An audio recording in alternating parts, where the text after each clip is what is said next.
also want to avoid unnecessary changes of groups of cows, because it stresses cows to move them between groups. Every time you move a cow, its feed intake will dip for a while, so avoid unnecessary movements of cows. But Malcolm and Stephen, they've moved the cows a fortnight off calving from there into there, absolutely fine. When the cow comes to calving, are we better leaving the cow in there, in the close-up group, or should we move it into a calving pen? What would people do? Leave it. That's probably the most stress-free. Yeah. Yeah. Sometimes not practical. I always used to say, move the cow into a calving pen, because you've more chance of keeping the calving pen clean than you have where there's a group of cows. And if for the sake of argument you've got a Johne's disease carrier in the group there, then the calf's more likely to pick the infection up being born in there. But there's quite a lot of research being done that if you have a cow that looks as though it's going to calve overnight, and you move it out of there into there, you're 2.5 times more likely for the calf to be stillborn if you've moved it into here than if you've left it where it is.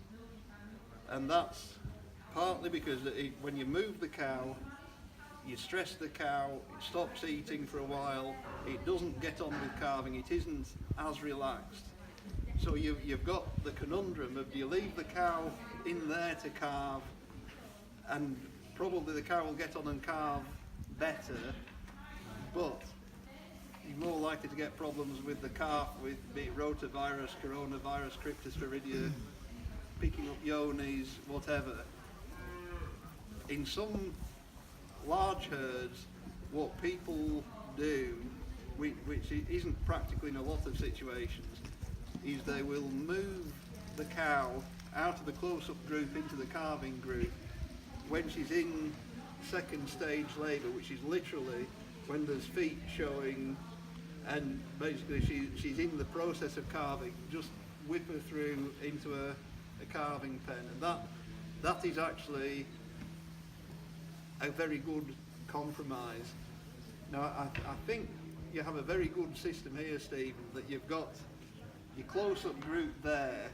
If you were about and you saw a cow on calving and the feet were showing, all you have to do is open the gate, what we do, to be honest. put it through.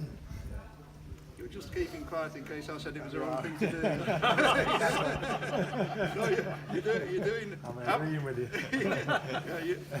It's absolutely the right. You've got the best of both worlds. Yeah. Hopefully, the environment is less contaminated in there than it is in there. Yeah. The cow you haven't affected its dry matter intake at all. If you remember, I said if the dry matter intake dips, they're more likely to stick to the cleansing. Well, you've done away with any risk of the dry matter dipping, because she's literally in the process of calving when you move her. She's on the same diet there, she can see her friends through the gate, it's as stress-free as you can get it. And I think that's a very good system. And I also like, people maybe haven't just noticed, you've got the bolt hole at the back of the calving pen that you can move the calf. Yeah. Normally they're taken off, but we're a bit full up with the calves. No, you left that one so I could criticise you. Yeah, exactly. We need a few criticisms. Thanks for leaving that one. But ordinarily, you can move, the calf can be moved straight through into the calf accommodation through the back, and I think that works very well. So I like this system of having the far off dry cows, close up dry cows, move through into the calving pen. You can move through into a fresh cow group, and they're all next to the new calf cows next to the parlour as well. All works well. Anyone?